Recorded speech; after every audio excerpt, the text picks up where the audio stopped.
Mitesh, good morning. Good Mitesh, ऐसे बाजार में बैठने से अच्छा ये है कि छुट्टी लेके एक दो हफ्ते कहीं हो ही आए, है ना? या पैसा बन रहा है?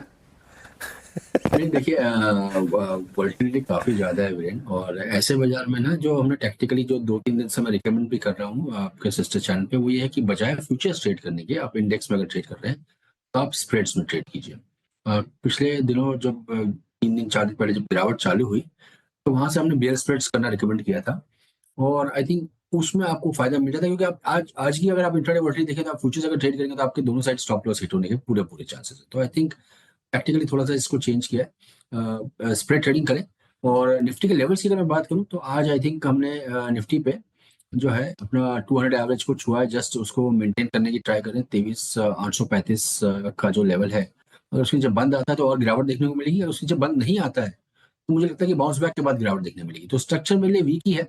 सिर्फ इतना है कि 23,800 में जब बंद आएगा तो 23,500 23,400 तक जाने की संभावना है। और ऊपर में अगर आपको पुल बैक में 24,124 150 की रेंज अगर मिलती है, तो वहां पे आप वापस से अगेन मैं बोलूंगा कि बेयर स्प्रेड्स के थ्रू ट्रेडिंग करें। आप एक स्ट्राइक का पुट लें और नीचे के स्ट्राइक का पुट बेच दें।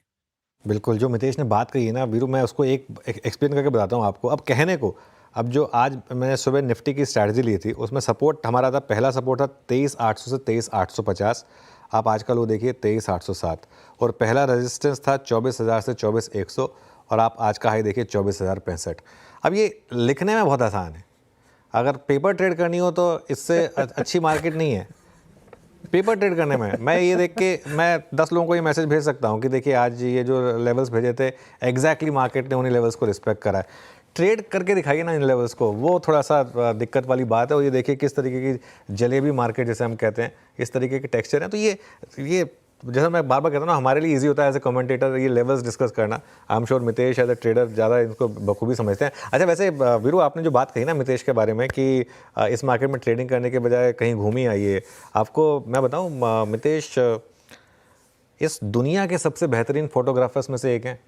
और मितेश जहाँ जहाँ भी ट्रैवल करते हैं, चाहे वो वाइल्ड लाइफ फोटोग्राफी हो या कुछ भी हो, अगर कभी आपने इनकी फोटोग्राफी देखी है तो एकदम नेक्स्ट लेवल की होती है। और ख़ास तौर से मितेश, वो जो आप टाइगर्स की फ़ोटो निकाल के लाते हैं, या वो टाइगर्स या लेपर्ड्स की, मैं पूछ रहा था कि वो ऐसा कितना बड़ा जूम लेंस है आपके पास, या फिर वाकई में काफ़ी करीब जाकर आप फ़ोटो लेते हैं वो? तो अनुज, मैं थोड़ा हॉबी के लिए करता हूँ। आई थिंक मार्केट से ब्रेक लेके रिचार्ज करना बहुत जरूरी होता है, इसलिए मैं 150-600 mm का लेंस यूज करता हूँ, जो कि काफी बड़ा है। और बट जो सबसे मेरी क्लोजेस्ट साइटिंग हुई है वो 3 फीट से भी हुई है। मतलब मेरे 3 फीट पास से भी टाइगर्स, मैंने 2-3 बार ऐसा हुआ कि बहुत इतने नजदीक तक आ गए हैं। तो वाइल्ड लाइफ में एक अलग थ्रिल है। अच्छा मितेश, मितेश मितेश, कभी जिम कॉर्बेट या राजा जी नेशनल ट्राई किया है क्या आपने?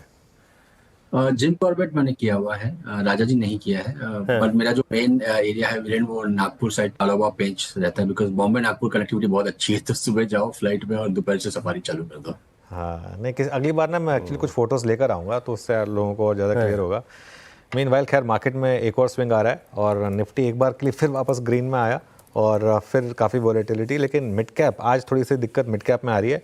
अब मिड कैप आधा % नीचे। मितेश, इस मार्केट में आपके टॉप ट्रेडिंग आइडियाज़ क्या होंगे? स्टॉक स्पेसिफिक हो जाते हैं थोड़ा सा।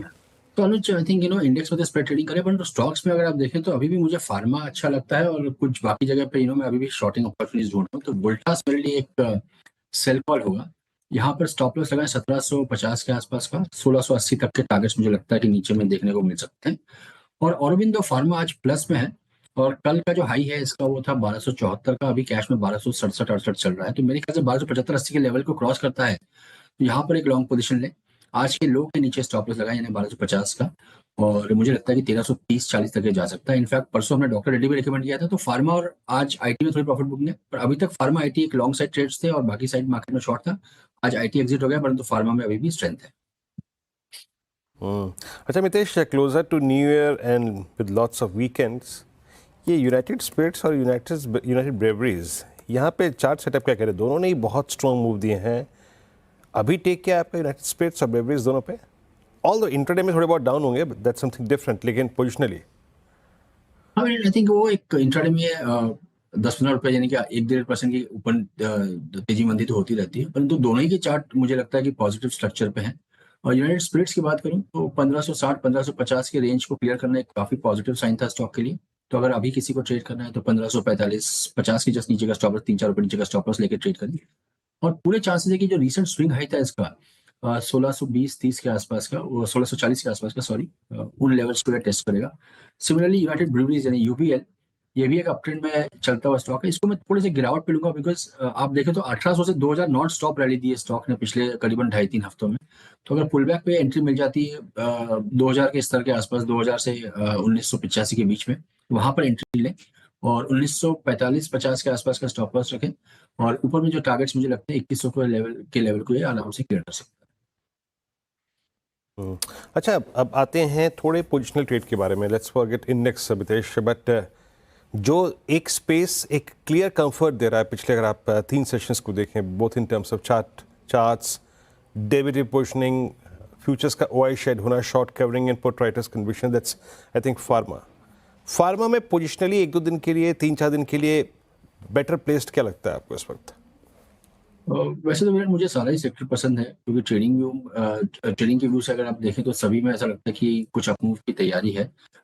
एक मैंने ऑरोबिंदो फार्मा पे रिकमेंड किया था, दूसरा आई थिंक मुझे लुपिन पे ब्रेकआउट का इंतजार है। लुपिन अगर 2180 2185 के स्तर को क्रॉस करता है तो अच्छे चांस है कि जो इसका रिसेंट ऑल टाइम हाइज जो था 2300 2290 2300 के रेंज को वहां तक जा सकता है। सिमिलरली सन फार्मा भी मैं एक ब्रेकआउट का वेट कर रहा हूँ कि 1830-35 के ऊपर अगर ये निकलता है तो इसमें अच्छे चांसेस है कि 1900 के स्तर को क्रॉस करेगा। डॉक्टर रेड्डीज मेरा ऑलरेडी बाय रह चुका है और अभी रिसेंटली मैंने अरविंदो रिकमेंड किया है। चलिए मितेश, बहुत बहुत शुक्रिया आज हमारे साथ जुड़ने के लिए और इन सब सेक्टर्स और स्टॉक्स पर बात करने के लिए। चलिए अब इस शो को यहीं समेटेंगे, एक ब्रेक